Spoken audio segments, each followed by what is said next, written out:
вечерами люблю сидеть у костра, греться, думать о дальнейших планах на следующий день, смотреть на звезды. В данный момент у меня еще топится банька. Буду греться там.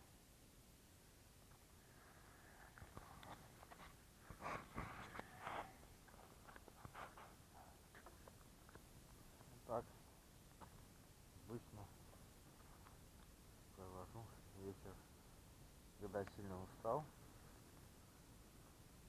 Сижу в кострище. Сейчас сжигаю олесник, который вырублен был недавно.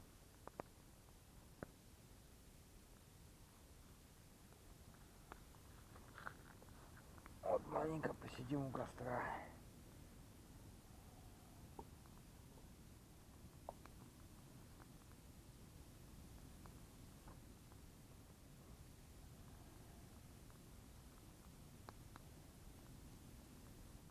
Жара, ой-ой.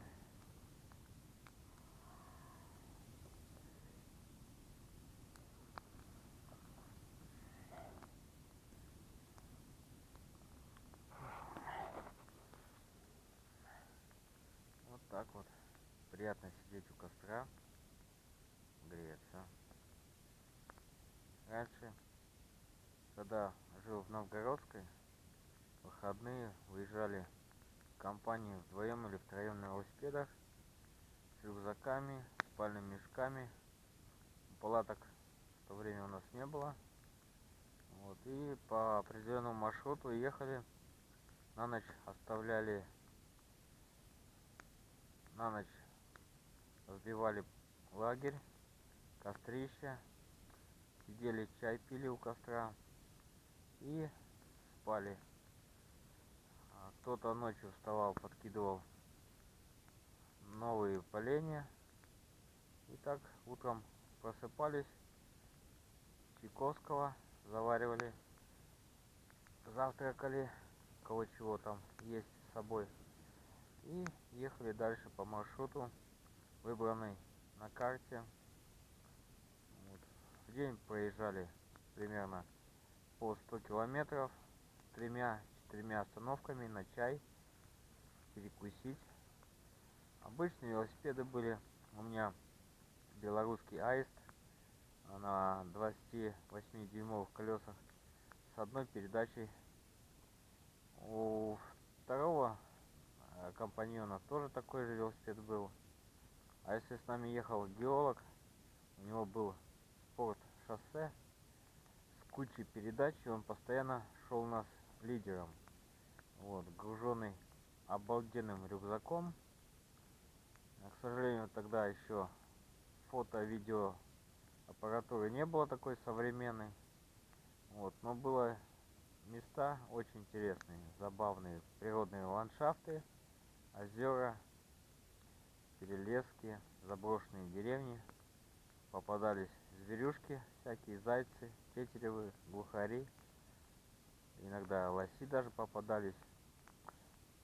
Раз встреча была с 4 оленями, пятнистыми. Вот так вот. Такие были путешествия. Это было время после армии. 20-21 год. Вот. 23 года уехал на заработки в Петербург. И по сей день нахожусь там, в Петербурге. Вот. На постоянку. На постоянное жительство в чистое небо еще не скоро. Потому что у меня кредит еще 4 года платить. Вот такая история.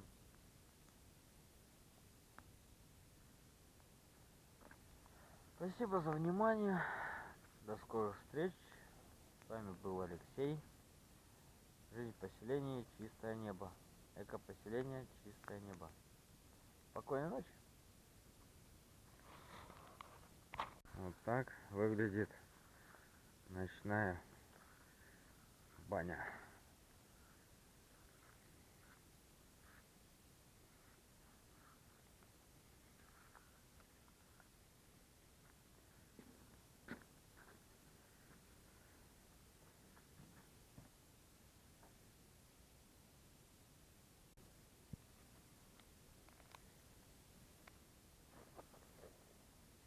Предбанник.